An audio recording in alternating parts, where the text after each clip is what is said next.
agenda today. Comparison of the U.S. and Brazil healthcare landscape. You know Brazil, I know the United States. We're going to do our best, and I had a little bit of last-minute coaching from Dr. Malik, who knows her stuff very well. You're very good. You're very good. About where the two systems are similar and where they're different. I had the opportunity to talk to Dr. Edson briefly, who made the opinion that, as we look at comparative healthcare systems, in the end, we all are looking at the same variables, and in the end, we're all headed to the same place. When I listened to the presentations that were made, when I listened to the history of IESS, when I listened to the types of topics that were being addressed in the papers and the work that won awards, I was reminded how similar the challenges are. The second piece, very briefly, is I want to ground us all in this room around the business value of a healthy working population. My understanding, and if I'm wrong, I'm terribly wrong, I don't think I am though, is that in this room we have individuals who work in, for, about, or around private health insurance. And so that's going to be our focus. So from there, quickly I'm going to show you some of how we in the United States leverage data to think about how we want to get smarter about what we want to do.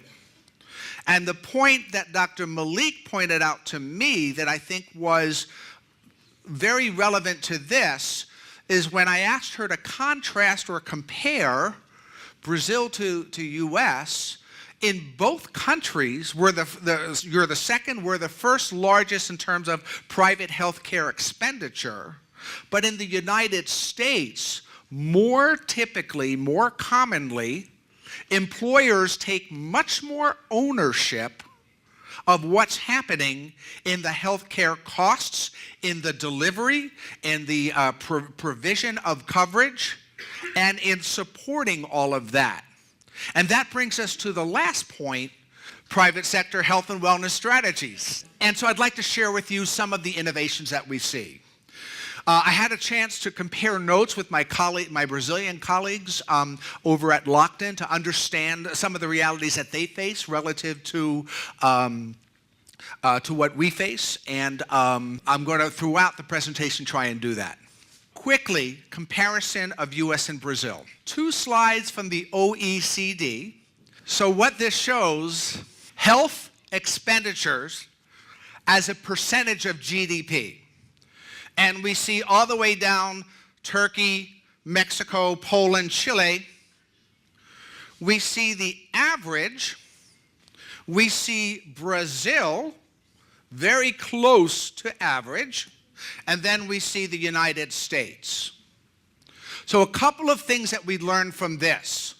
One is that Brazil, relative to your GDP, is right in the mix. You're not too small, you're not too large in terms of how much you're spending. The United States is an outlier. Now, some of that is just a frank understanding of the numerator and the denominator. The numerator is how much are we spending. The denominator is what's your GDP. So if I keep my spending fixed and my GDP goes up, then I go down on that chart. If I keep my GDP fixed and my costs go up, or rather my spend goes up, I go up that way. So there's really 2 big moving parts, each of which have many, many variables. So in other words, the other piece is look at the difference between public and private. Most notably, the largest private health insurance is the United States. The second largest is Brazil. So this is percentage of GDP. Now let's take a look at health expenditure per capita. So per person, how much are you spending? Well, the United States, and I'm not bragging, but we are spending a lot of money. Much of that is because we have inefficiencies. Much of that is because in a market-driven system that is intended to get efficiencies, we also have overpricing, we have perverse incentives, etc. What you should also notice is the dollars that Brazil is spending per person relative to all the other countries is very low. So going back, Brazil is quite good when it comes to a share of GDP, and then Brazil lags when it comes to the absolute dollars.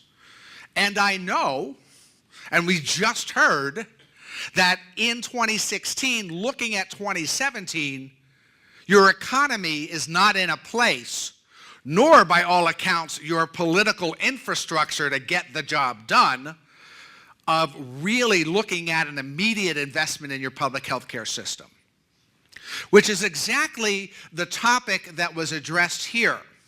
In the study that I showed you in 2015, and I know 2015 is right in the middle of an economic storm that you're still recovering from, barely recovering from, but hopefully we're seeing some promising things. The two observations was that the public health care services in Brazil are facing severe capacity constraints and are unevenly distributed across the country, giving examples of longer waiting times and specialized medical service. If you look at the second bullet point, raise funding for public health. Brazil needs to, according to the OECD, increase its investment in public health. From what I'm hearing here today, that's not necessarily going to happen all that quickly. You see some of the other bullet points listed about improving the infrastructure, which largely requires, one is an investment in resources, and two, an investment in how those resources are deployed. The second piece that the OECD recommends for Brazil is that many healthcare services that are currently provided in hospitals could be provided more cost efficiently by primary healthcare units and specialized long-term services. So in Brazil, very often it's in the hospital or not. In Brazil, it's very often doctor or nothing. In the United States, I think we've developed hospitals, step-down unit, day surgery, ambulatory care, long-term care facilities, skilled rehab facilities. The more that you can diversify what you're delivering and bring in cost efficiencies, you'll get better value. Likewise, in the United States, it's not just the MDs. In the United States, it's also physician assistants and nurse practitioners. And I don't want to stand here and say, U.S. good, Brazil needs to catch up, because that's not the case. We share, and in fact, exceed Brazil in many of the issues. And again, we're tracking, I keep looking at Dr. Malik because I had a last-minute conversation, professor at the university here, in comparative, whose curriculum includes comparative health. And what we agreed was Brazil has made some good strides in its public health care system. And certainly as somebody who has studied this from all angles, both public and private, I couldn't more vigorously endorse an investment in the public health care system. Having your tax dollars go to put at work to improve the overall situation here. We in the United States face the same thing. We have disparities of health care. We in the United States struggle with private versus public. We in the United States, as you'll see in just a second, also struggle with costs. So, the Brazil private health insurance, and these are going to be slides that compare Brazil to U.S. so we can start talking about U.S. Brazil is the only country in the world to have a system of free and universal public health. Taxes are paid by Brazilians to cover all types of consultation. In 2009, the spend was 79 billion reals for public and 91 million reals for private, which is exactly what we saw, that kind of ratio in the OECD data. You're spending more on private than you are on public. You need to increase the public. That might not happen. What can we do on the private side? In the US, the only country where the majority of working age families, the majority are covered by private. Most Americans think about private insurance. Employers are allowed to make health payments using pre-tax dollars. And we also have a system of Medicaid, which is medical coverage for poverty level and below, and Medicare, which is medical care for people 65 and older. So we do have public in those two areas. Brazil, as we said, has the second largest private insurance market, and the number of enrollees are increasing, but plan rates and out-of-pocket costs are rising. The inflation rate that I'm hearing about is pretty astonishing. We in the United States think that our inflation rate, which tends to be double to triple of the inflation rate of the consumer price index, you have the same ratio, but your consumer price index ratio, or the comparable, is so much higher that what you're experiencing in healthcare is really challenging the system. Health plans in Brazil are using cost savings initiatives, and here I think we start to get into where the opportunities lie. And the way that I position the opportunities are the following. What are some of the best practices today that exist in Brazil that we might want to think and look at more substantively, and think about leveraging them even more? And then second, what are some of the things that we could do that they're doing in other countries? And I'm going to give you the example of the United States, largely because much of our innovation is in this private sector. And then finally, just like in the United States, Brazilian companies that pay for health insurance, it's their money. It's their money, and they choose to offer private health insurance. But in the end, they are the payer. And so because of that, I would encourage Brazilian employers to be more demanding of the health plans, the health system, and of the folks that are helping them navigate the system. And in the United States, just like in Brazil, we have carriers or insurance companies or operadoras. We have the employer, and then we often have, and that's the realm that I live in, brokers or consultants that are helping the employers get the value.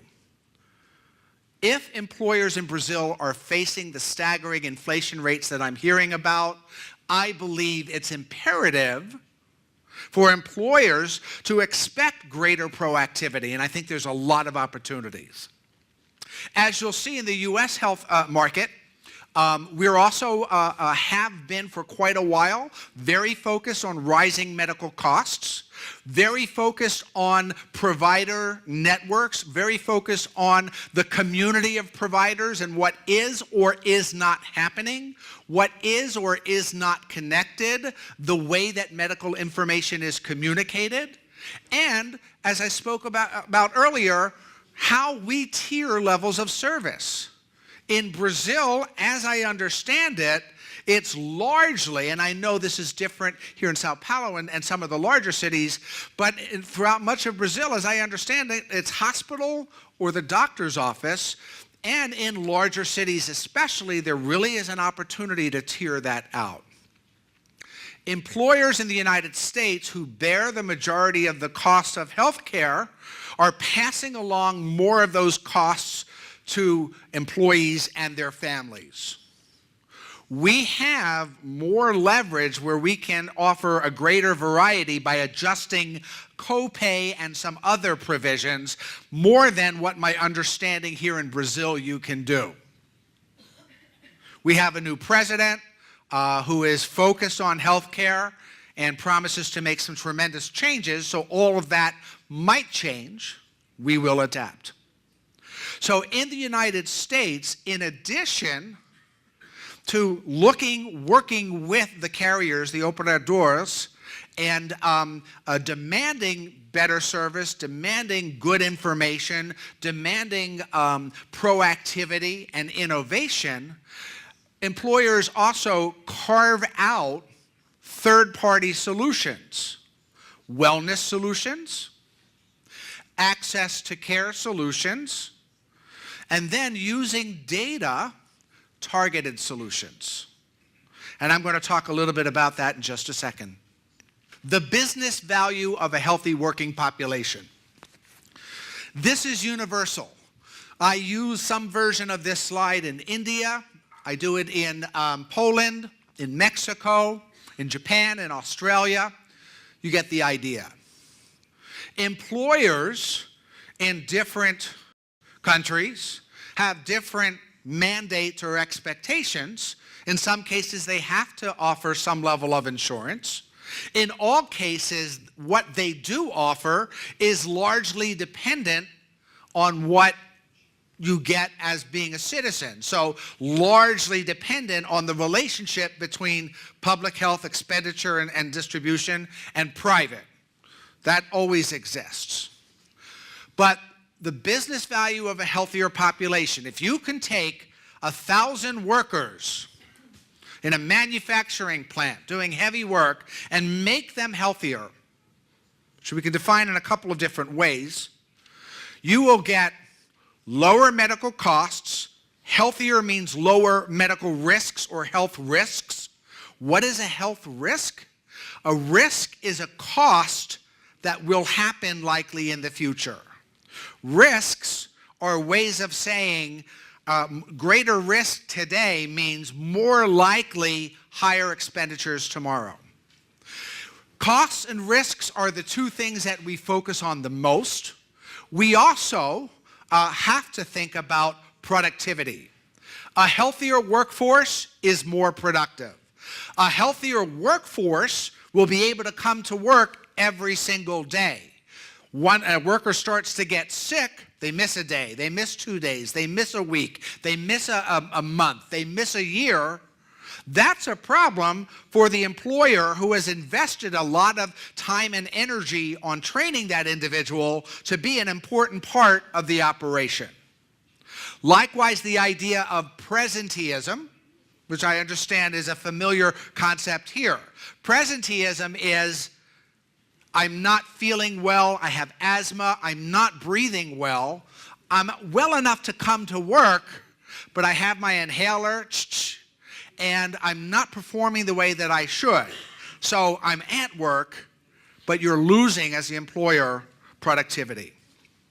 But as we look at what all of us are focused on and the role of the private insurance, these are the reasons why employers should be focused. So let me talk a little bit about data. And I'm going to focus on medical and pharmacy data analytics. And in some cases, much of this information is or can be available to those of you who are employers who are purchasing private health coverage from one of your carriers. In some cases, getting this information requires folks helping you and advocate to get it. What I will tell you is that one of the things that I really understand is in the United States, employers, it's more the norm rather than the exception, that employers really want to look and understand what are my trends, how do my trends compare to the marketplace, and what's driving my trends, what's different about what's happening with our population. It's our money. So the way that we do this is we collect data from the client. We are collecting medical claims, pharmacy claims, member demographics, and we're also collecting other data, which I think is outside of the scope of this conversation. In Brazil, I know the pharmacy claims are not normally collected, but the medical claims are. We get more information. In Brazil, a doctor does a service and he wants to get paid, or she wants to get paid. They submit what the procedure was, where it was done, and how much it is. In the United States, a physician wants to get paid. She submits what the procedure was and what the diagnosis was and how much they want to get paid. And that makes a nice difference. That right there is a convention that we have that allows us to better leverage the information. The idea here is to take that information and not create charts and graphs just for the sake of creating charts and graphs, but to really slice and dice it in a way to help the employer making the decisions about what they want to do, working with their consultants and brokers around what can we do to bring down the cost? What can we do to bring down the costs? So understanding where are their problems or where are there not? What's expensive? And is that thing being expensive, should it be that high, or are there opportunities to lower it? And the more information you have, the better it is. And I start here with demographic information, understanding male-female, age mix, very much is an important predictor of risk in a population and is an important predictor of morbidity. Likewise, the combination of employees, spouses, and dependents, very relevant. The other thing that we have, and I think this is just now coming on the scene here in Brazil, is what we call big data. So the more that we can tell you your number was 14,000, and an employer may say, what was it last year? So if we said, okay, 14,000 reals. If it were 12,000 last year, you've gone up. If it were 16,000 last year, you've gone down. Everybody understands that. A more relevant question is, it's 14,000, but we would predict through benchmark that it should be 10,000. Or benchmark says that it should be 19,000. Very different. So our ability to benchmark data is very important. Likewise, our ability to determine risk and do some predictive analytics is where we're spending a lot of time in the United States. Some of the examples here, you see back pain, hypertension, neck pain, asthma, depression, maternity, diabetes, coronary artery disease, osteoarthritis. And for each of them, you see the number of members who are low risk, moderate risk, high risk, and high cost. So I show this more as an illustration of how we're able to make sense of our data, compare this to norm, and understand where are there real problems. What really strikes us as out of bounds. Likewise, in looking at a particular disease, diabetes at a glance, being able to understand who in my population has diabetes. What are the ages? Male, female. Is it mostly employees? Is it mostly children? Are they sick? What are they spending? Are they spending more than they typically do? And if we find that we have either a lot more diabetics than we would predict, or diabetics who are not being well managed, those three observations can help us come at the recognition that we need a diabetes management program. What do? We can talk to the carrier or insurance company to find out what they can do, or we can look for a third-party solution to work with the carrier to identify, reach out to, connect with, impact, and manage those individuals with diabetes, or even more narrowly, those people with diabetes who we see have much higher risks. That's where the real action is. Not necessarily spending money on everybody all the time. By the way, if you spend money on everybody all the time, and you're a company that has rapid turnover, when people leave, you're losing that investment. We are increasingly seeing a trend to recognize, put your dollars where they're needed most. We know that 80% of a population spends 20% of your dollars. 20% of a population spends 80% of your population of your dollars. 10% spends about 70%. 5% spend about 60%. 1% spend about 50%. So when we talk about wellness programs, very important, lots of good reasons to do that. Wellness programs are usually applied to an entire population. We are increasingly seeing a focus for that other side of the curve where we have the very few individuals who are spending the most money. The example that I gave yesterday was Jesse James was a famous bank robber in the American West. And they asked Jesse James, why do you rob banks?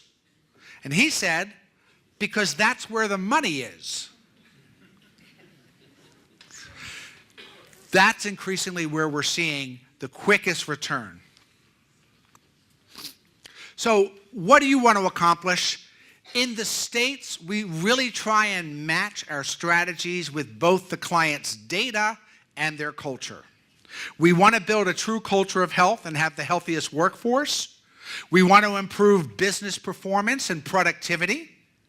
We want to lower our medical costs by plan design alone. We're going to increase the copay as an example. We want to lower medical costs, but we believe the way to do it, as I just described, is to target those individuals that are really accounting for the vast majority of dollars. We need to get our people to access their medical provider in a more effective and efficient way. They don't need to see the emergency room for many common ailments. And in many cases, workers in Brazil, in the United States, they don't know the healthcare system. It's a mystery to them. It's daunting to them. And many employers in the United States are really working to say, well, if you have a normal problem, here are the solutions that you should consider. It'll be cheaper for you, quicker, and just as good, if not better. If, on the other hand, you have a more serious problem, this is where you want to go. And then finally, we want to have our people be better stewards of their own health. And I'm hearing some of those themes as well in some of the introductory remarks. So the way that we get at this is through looking at our data and understanding overall cost metrics, how we're utilizing medical care, hospitalization, ER visits, office visits, pharmacy spend, looking at the overall population, seeing how it's stratified by cost and by risk, and see if we can see anything, and then looking at specific conditions. What's your cancer story? Is cancer the real problem for you? And if that's the case, are there opportunities? Do you have a lot more cancer than you should? And cancer, we know, is almost always expensive. Is your story a cardiac story? Is your story a back and neck disorder or multiple trauma story? And understanding that. And in the United States, and to a large degree this is true here, there are 4 action points that we can consider. Can we make a change to the plan design? And in Brazil, I know you're limited in many cases to what you can or can't do. What can the carrier or the insurance company do? What do they have to offer? Is there another carrier that can do a better job? What can the employer do in terms of how they communicate to the employees? And then, real opportunity in Brazil for the company that is willing to consider perhaps spending a little bit more to lower medical costs, finding those third-party vendors that are really able to accurately focus, target on what they need. Some of the way that we do this, I won't read this, is by preparing a description for each of the findings that we believe is relevant for a client and helping them understand what some of that action is. So the last section I'd like to talk to is how we come up with strategy. So we've looked at the data. We've talked to the employer, and we understand who they are. We're very paternalistic, or we used to be paternalistic, but the economy is so bad, we have to get tougher. Or we want to be one of the healthiest companies in Brazil, best companies to work for. So wellness is really important to us. And then we look at their data, and we're able to say, these are the areas where you have some issues when we compare either your trend or your benchmark, or when we perform predictive analytics. And here are some of the solutions we think you should consider. So the way this plays out is we do the measurement of health. We focus on what risks we want to reduce. And then finally, deliver solutions. So some examples. 3 areas that we focus on are wellness solutions, access to care solutions, and then targeted care solutions. Wellness solutions say we want to get our entire workforce or the entire membership or the entire covered population, so our employees and their families who are covered, in better health. And we do this by biometric screening. So we take numbers. We take BMI, which is body mass index, blood pressure, blood glucose, blood cholesterol, and we assess risk. We have a health coaching program. We communicate wellness programs. We may even have an internet portal. Second area is access to care solutions. Assisting members to find the right clinician. In the United States, huge opportunities here. As our healthcare system, I think yours is complex. I think ours is a good bit more complex, and it becomes even more daunting for the unfamiliar employee who may not be health literate and not know how to navigate things. The other thing that we look at is new ways of interacting with the right clinician. So we look at things like telemedicine. And I had a conversation, and we're not able to do telemedicine here in Brazil. And that was the case 10 years ago in the United States. Today, many employers will either through their carrier or through a third party enable telemedicine. All of our employees have phones. They can download an app and either talk to or video chat with a doctor for a lot of the very basic reasons why they would go to the emergency room. For us, this is a huge introduction of efficiency. So as an example, it's a great example, and I hope culturally it's appropriate to say, but for working women, a bladder infection is very common. In the United States, and I believe here as well, in order to get an antibiotic, you have to get a prescription from the doctor. So what that means is leaving work, driving to the doctor's office, parking, waiting in the waiting room, seeing the doctor, telling the doctor what the problem is again because they recur, and getting exactly the same antibiotic you got all along. You knew what he was going to give you, but you had to take off 3-4 hours from your workday to happen. Enter telemedicine, and that's a perfect solution for not all things, but for certain things. And then finally, targeted care solutions. Again, using data and understanding who are the people. And the data that we're getting here in Brazil is very good.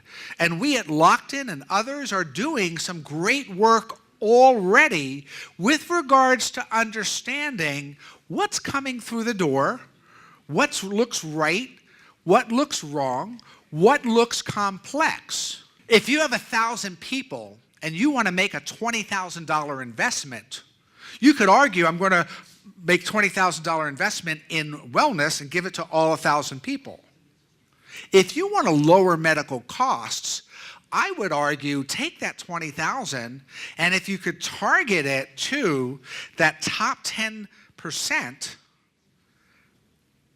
get much more intense services that really do work, that's a much better investment. The key is, who are those 10%? Who's in that 10%? And the only way any of us in this room know that is through the data that we get. And that's why data drives so much of the innovation that we see. And we believe that if we can leverage that, and I think that everything that I'm hearing and bringing it all together, Brazil, lots of political turmoil now, economic, very challenging times. Public health system, not bad, needs improvement, but we're not going to see a big investment there. Private companies, downsizing, meaning that fewer employees, but and their medical cost per employee, though, is going up, so they're still spending a lot. First and foremost, just as they do in the United States, they want to bring those costs down. I invite you to reach out and find out a little bit more about what we do in the United States. Is our system perfect? No. God, no. It's not a great system. But the byproduct of the way that we're configured is that the public sector, who pays for health insurance, has started to do some really smart and innovative things that I believe the rest of the world can learn from. And in standing here in the largest city of the country with the second largest private health insurance, find out more. Give it a shot. We'd be happy to talk to you. Thanks a lot. I hope this was useful to you.